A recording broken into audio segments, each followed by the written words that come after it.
Today we're going to be making a wonderful traditional pound cake. This recipe comes from Amelia Simmons' 1796 cookbook, American Cookery. It's a simple recipe that I think you're going to find a little surprising. Thank you for joining us today on 18th Century Cooking. The term pound cake today generally refers to a cake that's baked in a round form pan, like a bundt pan, and they're generally much more dense than, say, a typical cake. In the 18th century, however, the term pound cake really comes from the amount of ingredients that are in this recipe. So generally a pound of butter, a pound of sugar, a pound of flour, and a pound of eggs. And in Amelia Simmons' recipe, that's exactly what we've got. Amelia also suggests a couple of other things, a gill of rose water and spices to taste. So Amelia Simmons' recipe it's too simple. It's only got just a few lines really to put together this seemingly complex cake. I mean, we might be tempted to just throw the ingredients together, mix them up, and toss it in the oven. But if you study other 18th century cake recipes from maybe a slightly earlier time period and books that have a little more information, we find out that we can't do that with this recipe. We actually have to use these other techniques from other cookbooks to make this properly. We need to start with creaming our butter with our sugar. Now this butter has been softened but not melted. Now in the 18th century they would have mixed this by squeezing it together with their hands. You can speed this process up by using a modern mixer on high for about 5 minutes. When it comes to spices, Amelia gives us basically no suggestions. She leaves this completely up to the cook. Now, many recipes in the 18th century would use something like caraway seeds. That's very popular for something like this.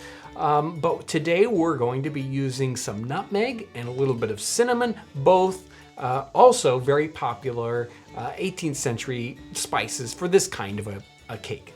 Now that this is light and fluffy, we can add in our spices. I've got about a half a nutmeg here that's grated up, and maybe a teaspoon or a little bit less of nice ground cinnamon. And if you're going to be trying the rose water, now would be the time to add that in, and then we're gonna mix this up for another minute or two.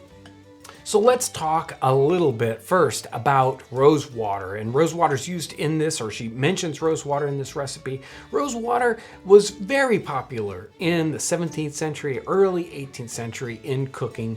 And we kind of think of it as a spice, but really it's more of an aromatic, a perfume that we use in these recipes. Another aromatic that's very popular is the orange blossom water, and you can find either one of these still available in either online or in Mediterranean markets. By the end of the 18th century, by the end of the 1700s, these things were really falling out of favor in English cooking. We tried this recipe out a number of times with the rose water, and we tried this on different people, and some people really thought the flavor was intriguing, and others disliked it because it reminded them the flavor of soap. If you're looking for that kind of traditional taste, I suggest you go ahead and try to find some rose water or orange flower blossom water to experiment in this. If you can't find those, it's okay to leave them out. Most modern cakes today use a chemical leavening to make them light and fluffy, either baking soda or baking powder. In the 17th and 18th century, cakes most often used either a yeast leavener or an egg leavening. In other videos, we pointed out that Amelia Simmons uses a very crude version of a chemical leavening in some of her recipes. In other recipes, she uses yeast as a leavener. In this recipe, she doesn't mention any leavening at all, but we have lots of eggs. So what we need to do here is beat a lot of air into these eggs. As it cooks, these air bubbles will expand. That's going to give us our leavening. If you wish to make this recipe as they did in the 1700s, you'll need to whisk this for about an hour, handheld with a whisk. If you're going to be using a modern appliance, then you'll need to whisk this on high for not more than 15 minutes. If you're using medium eggs, you'll need 10 eggs. If you're using large eggs, just 9 will do. Before you start to whisk these eggs, make sure your whisk is butter-free or the eggs will not whip up properly. Carefully fold the eggs into your butter mixture and then sift in the flour a little by little. Try not to overwork this. We're trying to keep as much of the air in the eggs as possible. Now you can bake this in a bundt pan if you'd like. You'll need to butter it very well, and you'll bake it at about 325 degrees for, say, an hour and a half to 2 hours.